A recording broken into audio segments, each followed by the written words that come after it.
Hello everyone and welcome back for another YouTube video. We're going to do these power rankings weekly basis, or at least attempt to. I kind of told myself that I was going to feature the podiums when I do this, but I figure Ollie Behrman is too bright of a spot to not have him in this thing, and we had to include him in this little bit. So as always, I'm going to try and go through each driver's race at least a little bit, but I don't want to drag this video on for an extremely long time. Keep it at around like a 10-minute mark. I feel like that feels pretty solid. And I'm not sure if I kind of go right into it, but as always, we are going to start at the bottom. I don't think I'm going to be showing my combined averages at the end of each videos, because I want to save those for when I'm doing my mid-season reviews, end of the year review, etc, etc. Give a little bit of suspense and build up for those ones, because those are the big things I actually really like to look into. Meanwhile, this just kind of looks at it as a race-by-race basis. So obviously, we're not going to consider Pierre Gasly in these rankings because he had something that took him out of the race before the start of it. I don't think it's really fair to include him when he didn't really have a chance to show anything in the race. And as much as I do take qualifying into account, and heck, I even ever so slightly analyze practice sessions, they can't really be regarded too much outside of the sense of when you have instances like Zhou Guanyu crashing himself in practice, and it's just not fair to judge Pierre's weekend based solely on practices and Q1. It's just not right. So he's not included in these rankings. We're going to start at the bottom like we always do. So we got Gasly there, not rated. I made sure to change him from the 20 to not rated. And then down with him is obviously Lance Stroll. Now, he is extremely low rated because he has a car that's very worthy of a drive, of scoring points, probably on a potentially regular basis. And he's once again P10 even for qualifying, and then he crashes himself out of the race. Last week it wasn't his fault when someone hit him. This week it was his fault. He gave up points big time. That's on him. I think if he had been performing as expected, he probably could have finished P7, P6, right around that Russell Behrman area, if not potentially better, depending, of course, on if he is having a fantastic performance or not. So I think this is an extremely weekend of letdown for Lance Stroll. Actually, one thing to point out. This is the first driver I've had this season where it's rated 0 to 3. So if he was doing this on a weekly basis or this bad on a regular basis, this is a driver who I would be saying absolutely sack him, at least based off of this one weekend performance. If you're only remembering the last race, this is a driver who would get canned. The needs to improve section. We've got Tsunoda, Magnussen, Bottas, Sargent, Ricciardo, and Zhou. So Zhou and Bottas, they kind of got screwed a little bit by their team, but overall their performances still were not great. Zhou, he took himself out of qualifying with that big old crash that he had that was simply his own fault in practice. Kind of really set him off on a very low expectations run to the point they had to gamble on strategy, and it just simply did not work for them. And he's probably the worst driver on the grid this weekend of those who didn't crash themselves out of the race or finish the race. Daniel Ricciardo, very disappointing race so far. I know he got a little bit of bad pit stop luck at one point, but he also spun himself out. He got out-qualified, outpaced by Tsunoda. This was a bad weekend for him. Logan Sargent, I would say this was actually a big improvement for him this week. There was a lot of times he was right in the pack, but at the same time, he was still always the back of that pack. So, bit of a better weekend for him, but still a bad weekend overall. Valtteri Bottas, he just kind of was non-existent this week.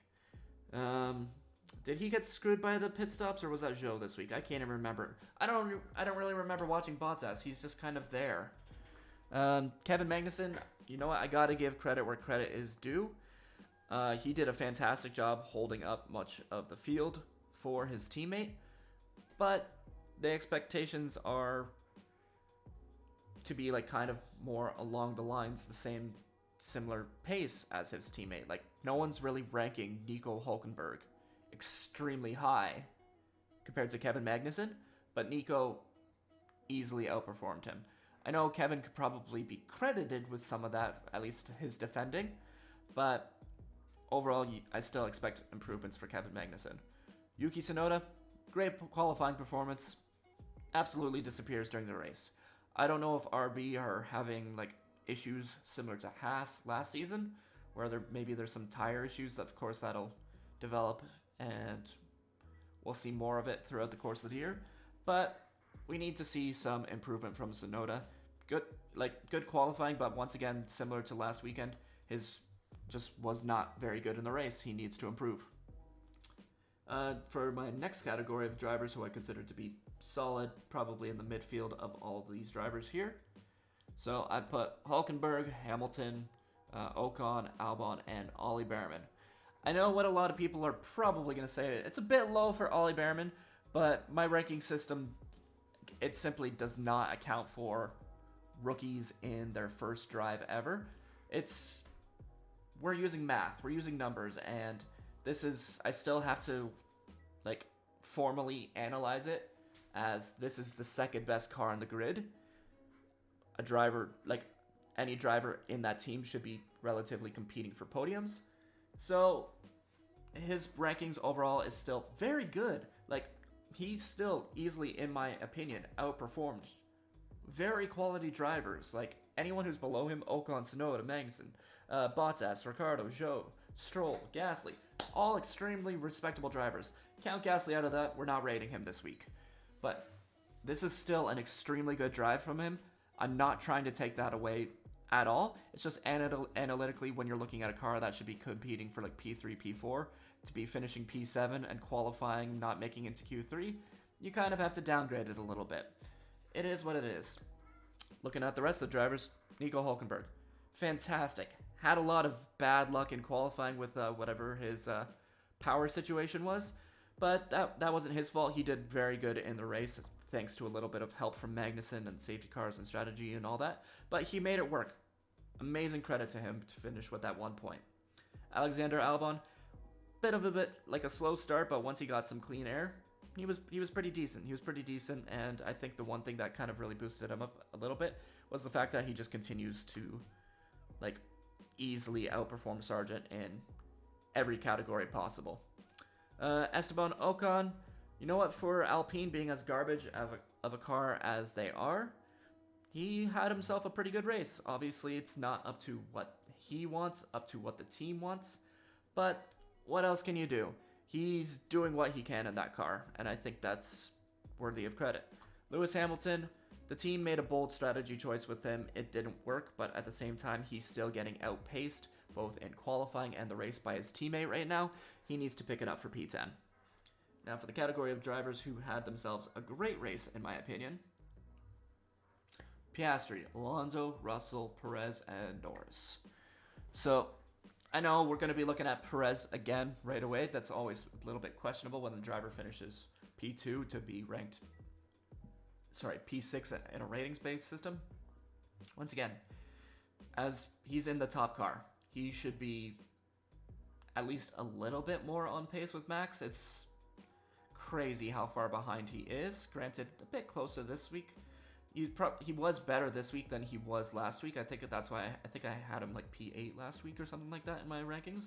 So he definitely did better. He was a little bit closer, but still, you're in the top car. You should be at least in the conversation for the win, but he's not. Simply put, Oscar Piastri, fantastic job. The car is a little bit draggy.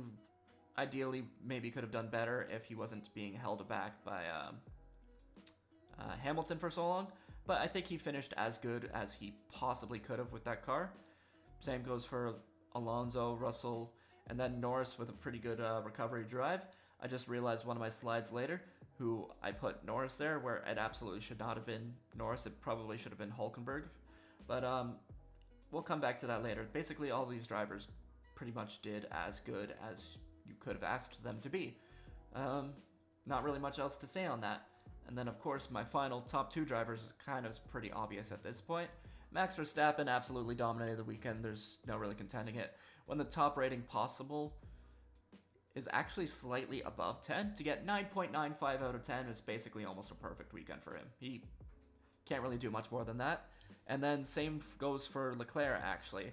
As far as being in the second best car in the grid, to finish P3 with fastest point, I think he was P3, no, was he P3 or P2 in qualifying? I don't even remember, but he basically did 100% as good as you would have wanted out of that car. There's no way he could have gotten anything more out of it. He did amazing job for what you would want. If he was in a car that was competing for the championship, that's the kind of drive you expect, is what Leclerc put up this weekend. So that's my full list. Let me know where people agree, where you completely disagree. Am I dead wrong about Behrman? Why the heck do I have Albon in P9? Heck, I don't even know how the math got there, but that's where the math ended up. So let me know where I'm wrong. Who would you rank? Let's do it. And we'll be back after Australia. If not, probably potentially filming a little bit of other videos. I know I do want to dabble a little bit into the Max Verstappen situation. I don't know if I'll be doing videos like that. I have a template formed up. I don't know if I'm going to do it or not. But that is what it is. Let's go into my race awards that we're doing. So we got simple driver of the day, worst driver of the day, best recovery, driver that over-delivered, and a driver that under-delivered. So driver of the day has to go to Ollie Behrman. Analytically, not the best driver of the day or driver of the weekend, but considering he's a rookie, just stepped in very last minute, and he scored points, amazing. Absolutely amazing. His pace was fantastic. I think if he had a few more laps, he would have been competitive against George Russell. But you can't really talk about the ifs. Worst driver of the day, obviously Lance Stroll, crashed himself out of the race. Best recovery, I put in Lando Norris because they took that questionable strategy. He had that whole jump start situation, which actually put him on the back foot after things because he stopped himself. So I think considering how, now I wouldn't say bad his race started, but considering things just really didn't go his way, I think he finished with a pretty decent finish in P8. Driver that over-delivered, Nico Hülkenberg. To score a point in that car is amazing, so good on Nico. He did awesome. And the driver that under-delivered is Daniel Ricciardo. He needs to be doing better right now, and it's only the second race of the season, so I'm not going to be that group that's absolutely hating on him, telling him to get out of the car now, especially after last week he definitely outperformed Yuki in the race. I think this was just a bad race for him. But with all that said, I think that kind of wraps things off, so thank you very much for tuning in for this video, and we'll see you all around.